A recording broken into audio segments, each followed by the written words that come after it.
ensemble maintenant ouvrir la Bible et on va aller dans la Genèse au chapitre 27. Je vais vous parler de la bénédiction ce matin. Est-ce que vous aimez la bénédiction? Est-ce que vous voulez la bénédiction? Alors on va parler de la bénédiction, mais quand on parle de la bénédiction, on doit aussi parler de la malédiction. Alors on va parler de la bénédiction et de la malédiction et on va aller dans la Genèse à l'époque de l'un des patriarches, Jacob, et au chapitre 27. Vous pouvez chercher dans votre Bible, premier livre de la Bible, Genèse au chapitre 27, à partir du verset 1er. Je vais vous laisser le temps de trouver. Genèse, chapitre 27, verset 1er. Vous y êtes. On fait la lecture. Si vous n'avez pas de Bible, ça s'affiche à l'écran. Autrement, suivez sur votre Bible. Il est dit ceci, Isaac devenait vieux, et ses yeux s'était affaibli au point qu'il ne voyait plus. Alors il appela Ésaü, son fils aîné, et il lui dit, « Mon fils ?» Il lui répondit, « Me voici. » Isaac dit, « Voici, donc, je suis vieux, je ne connais pas le jour de ma mort. Maintenant donc, je te prie, prends tes armes, ton carquois et ton arc, va dans les champs et chasse-moi du gibier. Fais-moi un mets comme j'aime et apporte-le-moi à manger, afin que mon âme te bénisse avant que je meure. » Rebecca écouta ce qu'Isaac disait à Ésaü, son fils, et Ésaü s'en alla dans les champs pour chasser du gibier et pour le rapporter. Puis Rebecca dit à Jacob, son fils, « Voici, j'ai entendu ton père qui parlait ainsi à Ésaü, ton frère. Apporte-moi du gibier et fais-moi un mets que je mangerai, et je te bénirai devant l'Éternel avant ma mort. Maintenant, mon fils, écoute ma voix à l'égard de ce que je te commande. Va me prendre au troupeau 2 bons chevreaux. J'en ferai pour ton père un mets comme il aime, et tu le porteras à manger à ton père, afin qu'il te bénisse avant sa mort. » Jacob répondit à sa mère, « Voici, Ésaü, mon frère, est velu, et je n'ai point de poil. Peut-être mon père me touchera-t-il, et je passerai à ses yeux pour un menteur, et je ferai venir sur moi la malédiction et non la bénédiction. » Sa mère lui dit, « Que cette malédiction, mon fils, retombe sur moi. Écoute seulement ma voix. Amen. » On va arrêter ici la lecture parce que le texte est assez long, l'histoire est passionnante et très intéressante. On connaît pour beaucoup l'histoire d'Isaac, ce vieil homme qui un jour a décidé de bénir son fils Ésaü. Ésaü, c'était l'aîné, donc le droit d'aînesse faisait qu'il devait théoriquement hériter de la bénédiction. Mais Rebecca, qui préférait l'autre fils, c'est-à-dire préférait Jacob, a orchestré une sorte de machination pour que la bénédiction n'aille pas sur Ésaü, mais qu'elle aille sur Jacob. Et donc Jacob va tromper son frère et il va attirer la bénédiction de son père sur lui. On connaît les détails de cette histoire. La Bible dit que Jacob était, semble-t-il, imberbe, il n'avait pas beaucoup de poils sur le corps, alors qu'Ésaü était particulièrement... il avait une pilosité très développée, il était velu, et pour éviter que la supercherie ne soit mise en lumière, eh bien la maman de Jacob va lui dire ceci, tu vas aller chercher deux chevreaux, tu vas les tuer, on va récolter la peau, on va mettre la peau sur ton cou, sur tes mains, sur tes bras, et si ton père te touche, il va croire que c'est ton frère Ésaü, et puis tu vas mettre les vêtements d'Ésaü, comme ça tu vas émaner l'odeur de ton frère, et c'est ainsi qu'ils ont mis en place cette supercherie. Et lorsque Isaac a mangé le plat que lui avait préparé Jacob, il a touché Jacob, il a vu qu'il était velu, il a pensé que c'était Ésaü. On comprend aussi que Isaac était pratiquement aveugle, ne voyait pas grand-chose, et finalement la supercherie va marcher, et il est écrit que Jacob va être béni par son père Isaac, et quand le frère de Jacob, Ésaü, va découvrir la machination, il va rentrer dans une colère folle, et il va projeter de tuer son frère, et Jacob va devoir partir. Il va partir, mais il va partir avec la bénédiction. Et on s'aperçoit que toute la vie de Jacob va être une suite de bénédictions, parce que la bénédiction paternelle allait reposer sur sa vie. Et ce texte de Genèse 27 nous montre l'importance de la bénédiction du Père. Et nous qui sommes chrétiens, on peut transposer ça dans la Nouvelle Alliance à la bénédiction de notre Père Céleste. C'est important d'être béni du Père Céleste. Et si tu as la bénédiction du Père Céleste sur ta vie, alors tu vas voir toute ta vie changer. Ce texte nous montre l'impact de la bénédiction sur la vie d'un homme ou d'une femme. Ce texte nous montre aussi l'impact de la malédiction. Parce que si la bénédiction peut changer le cours d'une vie, la malédiction peut aussi changer le cours de cette même vie. Lorsque Jacob va parler avec sa maman, il va lui dire « Oui, mais si la supercherie est mise en lumière, et si mon père apprend que j'ai menti, eh bien, il est écrit « Je ferai venir sur moi la malédiction et non la bénédiction. » Et il craignait la malédiction. Et il se trouve que la supercherie a fonctionné et il a été béni. Alors on va parler de la bénédiction et on va parler aussi de la malédiction. Souvent dans la Bible, il en est question et souvent il est question de bénédiction. Par exemple, on va citer des textes, bénédiction, malédiction. Le premier texte que je citerai, c'est celui de Cham. Cham, c'est l'un des 3 fils de Noé. 3 fils de Noé. Il y avait Sem, Cham et Japheth. Et la Bible dit que Noé a maudit Cham. Il a maudit Cham parce que Cham s'était moqué de sa nudité. Bref, alors Noé va le maudire. Et puis ensuite, on continue la lecture dans la Bible. Il y a toujours, pour parler de Jacob qui va rencontrer l'ange de l'Éternel et qui va essayer d'arracher la bénédiction à l'ange de l'Éternel. « Je ne te laisserai pas partir, que tu ne m'aies béni. » Donc, il va aller chercher la bénédiction, il va être béni par l'ange de l'Éternel. Et puis on voit aussi que dans la Genèse, par exemple, je cite les exemples en vrac, Dieu a maudit la terre. Dieu a maudit la terre après le péché et il est écrit que le sol va être maudit par Dieu, il va produire des épines. Dieu va regarder Adam qui avait péché, Dieu va lui dire « Le sol sera maudit à cause de toi. » Et il va produire des épines, des ronces. Et voilà, la malédiction, la bénédiction apparaît régulièrement dans le récit biblique. On voit aussi Goliath qui a maudit David, le jeune David, et qui l'a insulté. Il l'a maudit par le nom de ses dieux. Et on voit que ça ne lui a pas porté bonheur d'ailleurs, parce que Goliath va passer un mauvais quart d'heure. Alors la bénédiction, la malédiction. On voit aussi Josué. Josué qui a maudit la ville de Jéricho. Quand les murailles sont tombées, il est écrit que Josué a regardé cette ville et puis il a prononcé une parole de malédiction. Et il a dit ceci, et ça c'est un texte qui est vraiment très intéressant. Je lis ce texte, je l'ai mis sur mes notes. Josué dira « Maudit soit l'homme qui se lèvera pour rebâtir cette ville. Il en jettera les fondements au prix de son premier-né et il en posera les portes au prix de son plus jeune fils. » Voilà une malédiction qui a été prononcée par Josué, l'homme de Dieu. Il faut savoir que Josué, c'est l'homme qui, par sa prière, a été capable d'arrêter la course du soleil. On sait cela quand on lit le livre de Josué. Donc ces paroles avaient un impact, une influence, des conséquences. Et ce jour-là, eh bien, il est écrit Josué va maudire la ville de Jéricho. Et puis le temps va passer et on va oublier cette malédiction. Et un jour, un homme se lève. Cet homme s'appelle Hiel. Il vient de Béthel et il décide de reconstruire la ville de Jéricho. Seulement, il est écrit dans le premier livre des rois, Hiel de Béthel rebâtit Jéricho, il en jeta le fondement au prix d'Abiram, son premier-né, il en posa les portes au prix de Ségub, son plus jeune fils. Et ce jour-là, on va se souvenir de la malédiction ancestrale. Il y a fort longtemps, quelqu'un avait prononcé une malédiction sur cette ville.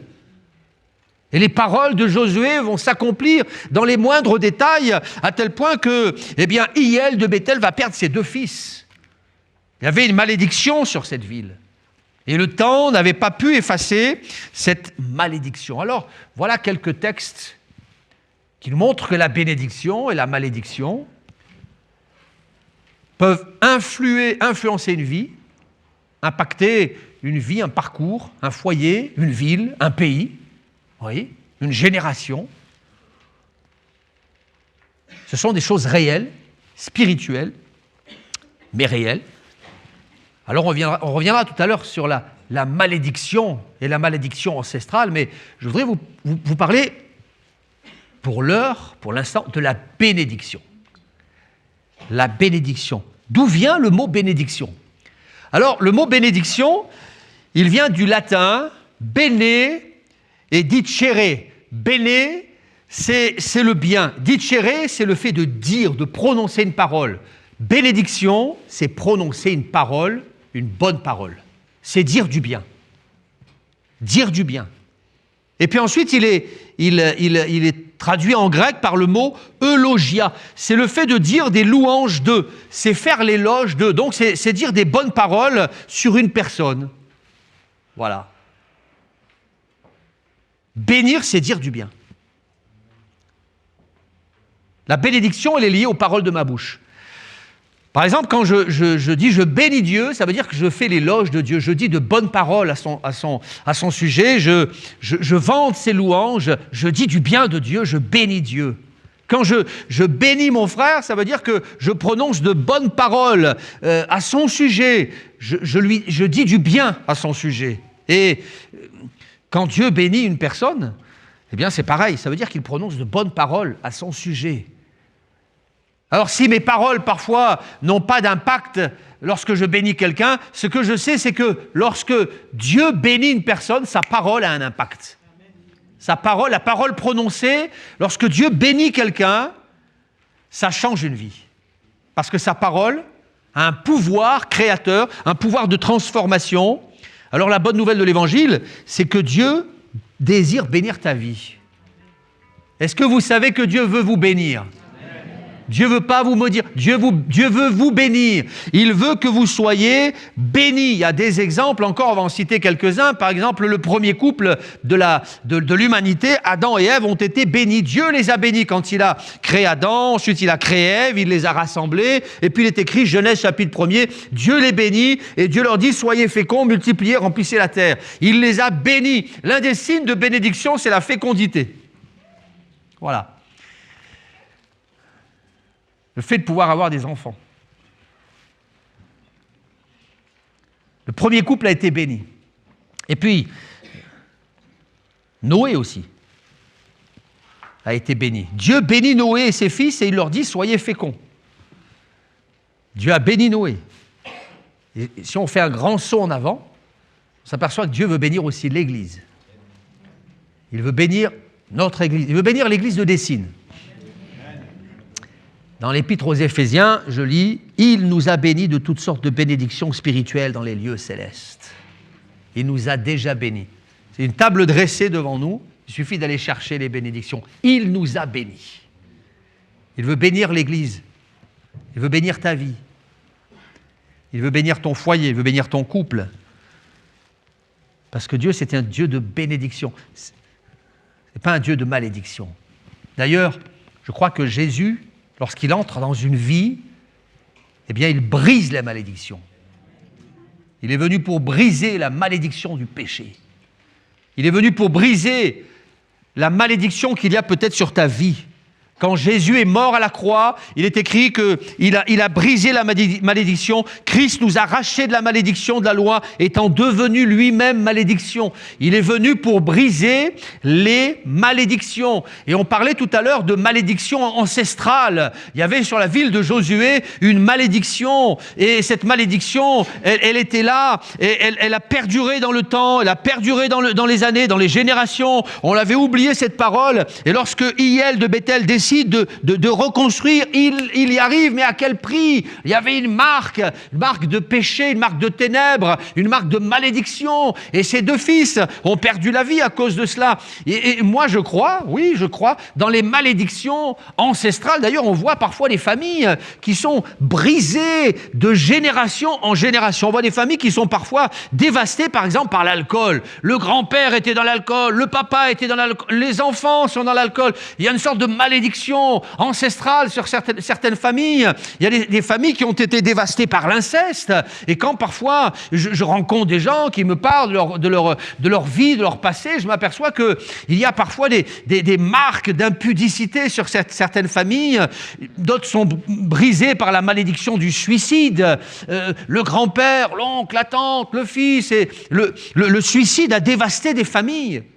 Il y a des familles qui sont dévastées aussi par la sorcellerie. Et certaines personnes qui avaient des dons ont transmis leurs dons à leurs enfants, qui les ont transmis à leurs enfants. Et des générations entières ont été piétinées par la magie noire, la sorcellerie. Il y a des familles qui sont brisées par la violence, dévastées de génération en génération par la violence. Ce sont des malédictions.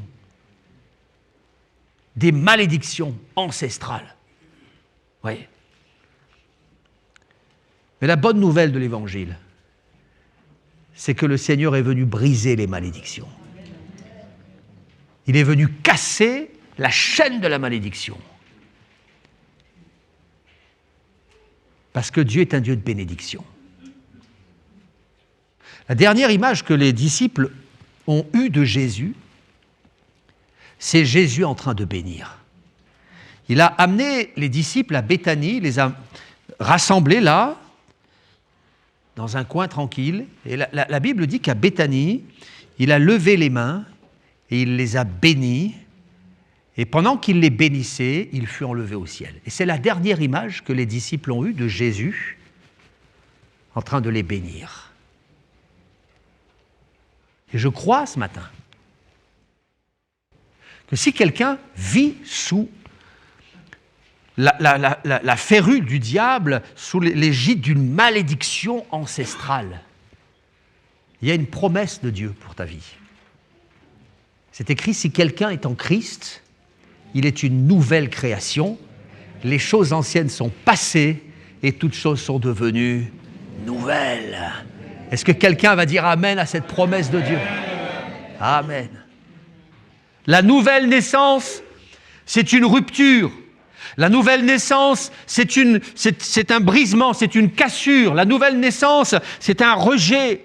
Lorsque je suis né de nouveau, le Seigneur a pris tous mes vieux vêtements de malédiction, il les a jetés à la poubelle, il m'a fait entrer dans une vie nouvelle et je suis entré dans une nouvelle ère, dans une existence nouvelle, balayé les malédictions, il a jeté à la poubelle ces choses-là. Et je veux déclarer, je veux annoncer, je veux affirmer ce matin qu'on ne peut pas être un enfant de Dieu et subir la malédiction du péché, la malédiction du diable, parce que quand on est un enfant de Dieu, on est dans les mains de Jésus, Jésus nous protège.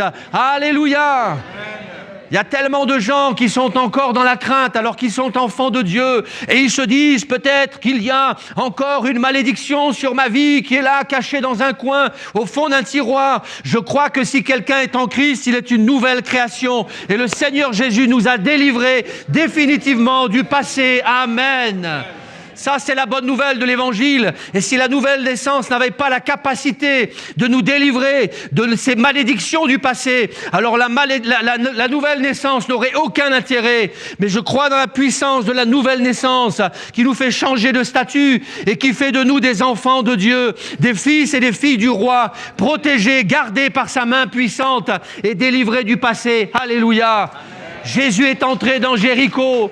Et quand Jésus est entré dans Jéricho, il a cassé la malédiction. Il y avait à Jéricho un homme qui s'appelait Bartimée. Et cet homme qui s'appelait Bartimée, il avait été maudit par la maladie, la misère sociale et le rejet. Il était aveugle, il était cassé. Il y avait une malédiction ancestrale sur cette ville. Mais quand Jésus entre dans Jéricho, celui qui a été maudit par la maladie, la souffrance, se relève, il est guéri et il est définitivement délivré parce que Jésus change la malédiction en bénédiction et on peut glorifier le Seigneur pour ça. Amen. Est-ce que c'est pas beau le message de l'Évangile? C'est un message de bénédiction, c'est un message puissant. C'est un message qui nous amène à regarder le diable en face et à lui dire « Tu n'as plus aucun pouvoir sur ma vie parce qu'elle appartient à Jésus. » Alléluia. Elle est dans la main du Maître et dans la main du Seigneur. Il a pris sur lui la malédiction à la croix et la puissance de la croix a la capacité de casser cette chaîne. Gloire au Seigneur. Vous ne pouvez pas parler de la bénédiction sans parler de la malédiction. Mais on peut aujourd'hui parler de la malédiction en relevant la tête et sans trembler parce que la malédiction a été jetée à la poubelle. Amen. Gloire à Dieu. Amen. Voilà ce que la Bible affirme. La dernière image que les disciples ont eue de Jésus, c'est l'image de Jésus le Maître, ressuscité. Il avait vaincu la malédiction de la mort et est en train de bénir ses enfants. Alléluia. Amen. Et pour cela, il faut être enfant de Dieu. Et les bénédictions, la bénédiction de Jésus, elle va impacter ta vie quand tu seras enfant de Dieu. Et elle impactera tous les domaines de ta vie. Parce que si la malédiction se propage à vitesse grand V, la bénédiction, elle aussi, se propage dans tous les domaines de notre vie. Ça, c'est le message de l'Évangile. C'est la bonne nouvelle de l'Évangile. Il y a des tonnes de textes dans la parole de Dieu qui nous montrent que lorsque quelqu'un se place sous la bénédiction du Seigneur, fléchit le genou et donne sa vie à Christ, alors toutes les couches de sa vie, toutes les zones de son existence sont impactées. Dieu veut bénir le domaine familial. Dieu veut bénir ton domaine matériel. Dieu veut te bénir dans le domaine professionnel. Dieu veut te bénir dans le domaine affectif. Dieu veut bénir toutes les zones de ton existence. Alléluia! Il nous a bénis de toutes sortes de bénédictions spirituelles dans les lieux célestes. Toutes sortes de bénédictions. La Bible dit dans le Proverbe 10, c'est la bénédiction de l'Éternel qui enrichit. Il ne la fait suivre d'aucun chagrin. Alléluia! Alors quelqu'un dira, oui, mais quand même, quand on est chrétien, on pleure, frère. Oui, c'est vrai, ça peut arriver.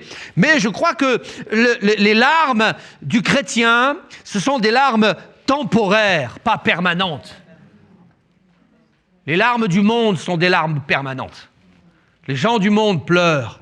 Ils rient en apparence, mais ils sont dans la souffrance, la peine, le désespoir. Le monde pleure en permanence. J'ai vu des gens qui ne cessaient de pleurer. Depuis qu'ils étaient jeunes jusqu'à leur mort, ils avaient passé toute leur vie à pleurer. Le chrétien peut parfois pleurer par intermittence, mais ce sont des larmes temporaires. La bénédiction de l'Éternel nous enrichit et il ne la fait suivre d'aucun chagrin. C'est une affirmation à laquelle je veux m'attacher. Dans le psaume 5, au verset 13, je lis « Tu bénis le juste, ô Éternel, tu l'entoures de ta grâce comme d'un bouclier. » Est-ce que vous savez qu'il y a un bouclier spirituel autour de votre vie? Il y en a qui sont, bon, oui, bon. C'est bien d'entendre ça quand même. Ça fait plaisir d'entendre ça. Alléluia. Tu bénis le juste, ô Éternel. Tu l'entoures de ta grâce comme d'un bouclier. Il y a un bouclier spirituel autour de ta vie. Pourquoi est-ce que tu as peur? L'Éternel est mon bouclier. La grâce de Dieu, c'est mon bouclier. La grâce de Dieu. Quand on a été béni par Dieu, on est sous sa protection. Il veille sur nos vies. Il prend soin de nous. Il veille sur nos foyers. Il veille sur nos maisons. Il veille la bénédiction. Et puis quand on parle de la bénédiction, il faut aussi qu'on parle des paroles de bénédiction qui doivent sortir de notre bouche. Parce que je crois qu'on a été appelés, nous chrétiens, à bénir notre entourage. C'est vrai qu'on veut la bénédiction de Dieu, mais il faut que nous, on apprenne aussi à bénir ceux qui nous entourent. Dans Matthieu 5, je lis, vous avez appris qu'il a été dit, tu aimeras ton prochain et tu haïras ton ennemi. Mais moi, je vous dis, aimez vos ennemis et bénissez ceux qui vous maudissent et faites du bien à ceux qui vous haïssent. Alors j'apprends que dans l'Ancien Testament, on avait le droit d'haïr ses ennemis. Bon. Mais un jour, Jésus a tourné la page de l'Ancien Testament. Il nous a fait entrer dans la Nouvelle Alliance. Le Seigneur nous a appris, demandé, enseigné à bénir ceux qui nous maudissaient. Aïe, ça c'est plus difficile. On entre sur un sujet délicat. Jusqu'à maintenant, vous applaudissiez, oh alléluia, moi je veux la bénédiction. Maintenant, soudain, il y a un silence pesant. Parce que quand on commence à dire qu'il faut bénir nos ennemis, il y a moins d'enthousiasme. Tout de suite, ça jette un froid. Eh oui. Et c'est écrit, j'allais dire hélas. Non, c'est pas hélas, c'est écrit. C'est écrit. C'est une exigence. Et celui qui nous a demandé de bénir nos ennemis nous a montré l'exemple. Parce que Jésus ne s'est pas contenté de nous donner quelques leçons par-ci, par-là et de retourner dans son ciel. Non. Avant cela, il est passé par la croix. Avant cela, il a subi le rejet, l'humiliation suprême, la souffrance suprême. Et alors qu'il était cloué, attaché à la croix, il a prié le Père en disant « Pardonne-leur, parce qu'ils ne savent pas ce qu'ils font. » Et alors là, comme on dit, respect. Il a béni ceux qui venaient de le mettre à mort. Et puis Jésus a enfanté des disciples qui étaient habités par le même ADN, la même nature. Il y en a un qui s'appelait Étienne, et lorsqu'il a été lapidé, il a lui aussi prié. Il a dit à son Père céleste, ne leur impute pas ce péché. Et il a appris à bénir, parce que c'était dans son ADN. Ça faisait partie de sa nature, il l'avait reçu de son Sauveur. Et quand on est né de nouveau, ça fait partie de notre nature. Et même si parfois il y a quelques dérapages, notre nature nous amène à bénir. À bénir. Parce que c'est en nous. C'est même plus fort que nous. Parfois incompréhensible. Arriver à dire du bien, à bénir, à prier pour ceux qui nous maudissent. C'est pas humain, c'est pas normal, c'est pas naturel. Non, c'est divin. C'est surnaturel. Ça fait partie de cette nature des enfants de Dieu. Quand on a été béni, eh bien, il y a une transformation, il y a un changement qui fait que, oui, on n'est plus comme les autres. On a reçu cette capacité de bénir. Alors on doit bénir notre entourage. Faire attention aux paroles qui sortent de notre bouche. Alors c'est vrai que parfois le naturel revient à galop. Mais là, il y a cette petite lumière rouge qui s'allume et qui nous dit « Attends, tu sais qui tu es. Tu es enfant de Dieu. » Et là, on revient au Seigneur, on dit « Seigneur, pardonne-moi, aide-moi. Parce que je veux te ressembler. » On a été appelé à bénir notre prochain, quel qu'il soit. Et puis on a été appelé aussi à bénir Dieu. Bénir Dieu. Sur ma petite note, j'ai écrit « bénir Dieu en tout temps ». Et la fin de la phrase, elle est importante. Bénir Dieu quand ça va bien, ça va, c'est facile. Et bénir Dieu quand ça va mal, c'est peut-être un peu moins facile. Vous connaissez la parole de Madame Job? Regarde. Regarde ta vie, mon pauvre vieux Job. Regarde dans quel état tu es. Regarde notre famille. Regarde. Mais tu n'as plus qu'à maudire Dieu. Elle était dans un burn-out profond.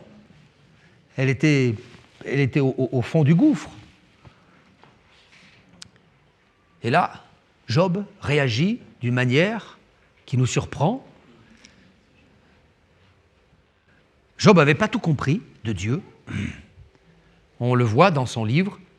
Mais il y a une chose qu'il avait comprise, c'est qu'il ne pouvait pas maudire Dieu. Il ne pouvait pas le faire. Et il dira, mais on reçoit le bien, on ne recevrait pas le mal. L'Éternel a donné, l'Éternel a ôté. Je ne sais pas pourquoi, je ne peux pas expliquer, mais que le nom de l'Éternel soit béni. Et ça, c'est l'une des plus belles déclarations de foi de l'Ancien Testament. Parce qu'il fallait avoir une dose de foi pour dire ça. Nous, on est, pour beaucoup, bien installés, bien confortablement dans la vie. Alors c'est facile de le dire, mais quand on traverse des moments comme ça, que le nom de l'Éternel soit béni. Amen. Il a donné, il a repris, mais que son nom soit béni. Et il est écrit dans toutes ces choses, Job ne pécha point par ses lèvres. Alors on doit apprendre à bénir Dieu. Si on veut être béni de Dieu, il faut qu'on le bénisse. Il faut qu'on le bénisse. David dira, je louerai et je bénirai l'Éternel en tout temps. Je bénirai l'Éternel en tout temps. Alors je ne sais pas dans quelle saison de vie tu te trouves ce matin.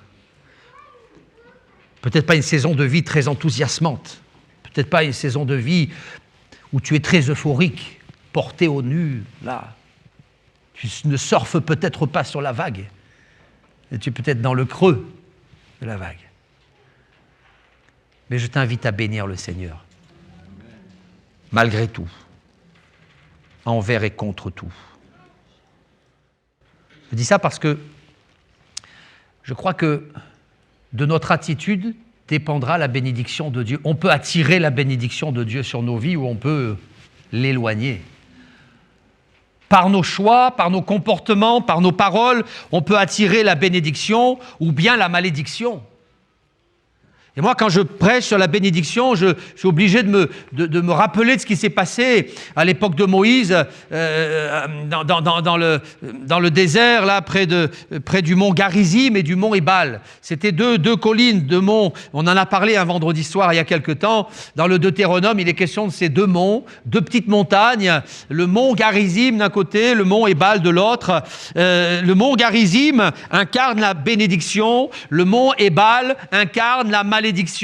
Et le Seigneur a, par la bouche de Moïse, invité les responsables, les chefs de l'époque des 12 tribus, il les a rassemblés et il a dit, voilà, il y a un groupe qui va monter sur le mont Ébal, il y a un autre groupe qui va monter sur le mont Garizim.